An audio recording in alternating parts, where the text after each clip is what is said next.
सभी को नमस्कार। स्पेशल एजुकेशन यूट्यूब चैनल में सभी का हार्दिक स्वागत है। तो आप देख रहे हैं एम्प्लॉय पेंशन स्कीम में रिटायरमेंट के बाद हर महीने मिलेंगे 7,500 रुपये। जाने नया अपडेट कि पेंशन स्कीम में रिटायरमेंट के बाद हर महीने मिलेंगे 7,500 रुपये। सरकार पीएफ कर्मचारियों की भविष्य की संपत्ति बढ़ाने के लिए कर्मचारी पेंशन योजना चलाती है। इस योजना के तहत पीएम कर्मचारियों को रिटायरमेंट के बाद पेंशन मिलेगी।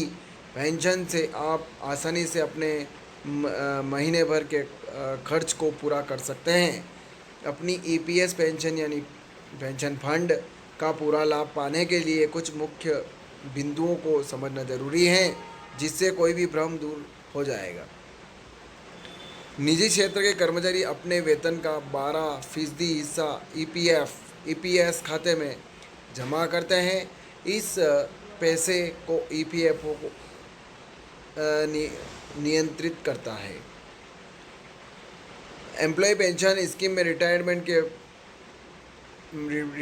के मिलेंगे 7,500 रुपये। कंपनी पीएफ को 2 हिस्सों में बांटती है। पहला हिस्सा यानी 8.33% पैसा कर्मचारी पेंशन योजना में जाता है, जबकि 3.65% ईपीएफ योजना में जाता है। इस योजना के तहत साल 2014 से केंद्र सरकार ने ईपीएस 1995 के तहत 1,000 रुपये पेंशन तय की हुई है। हालांकि अब न्यूनतम पेंशन को बढ़ाकर 7,500 रुपये करने की लंबे समय से चली आ रही मांग को मंजूरी मिलने की संभावना है। ईपीएस पेंशन फंड की पात्रता से जुड़े अहम नियम। कर्मचारी पेंशन योजना के मुताबिक किसी कर्मचारी को पेंशन तभी मिलती है जब उसने कम से कम 10 साल नौकरी की हो।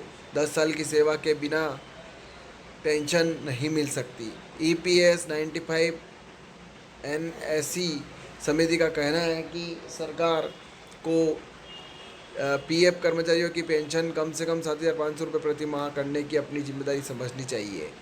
आगे ये है कि एम्प्लॉय पेंशन स्कीम में रिटायरमेंट के बाद हर महीने मिलेंगे 7,500 रुपये। अगर कर्मचारी रिटायरमेंट के बाद 7,500 रुपये प्रति माह ईपीएस पेंशन पाना चाहते हैं तो ईपीएफओ की गणना कहती है कि जो सदस्य 23 साल की उम्र में कर्मचारी पेंशन योजना 1995 से जुड़ता है और 58 साल की उम्र में रिटायर्ड होता है और 15,000 रुपये की वर्तमान यानी वेतन सीमा में योगदान देता है, उसे कर्मचारी पेंशन योजना में पेंशन के रूप में लगभग 7,500 रुपये मिल सकते हैं अगर सेवा 35 साल की हो। ईपीएस फंड में इतना होता है योगदान। ईपीएस पेंशन स्कीम को साल 1995 में लागू किया गया था।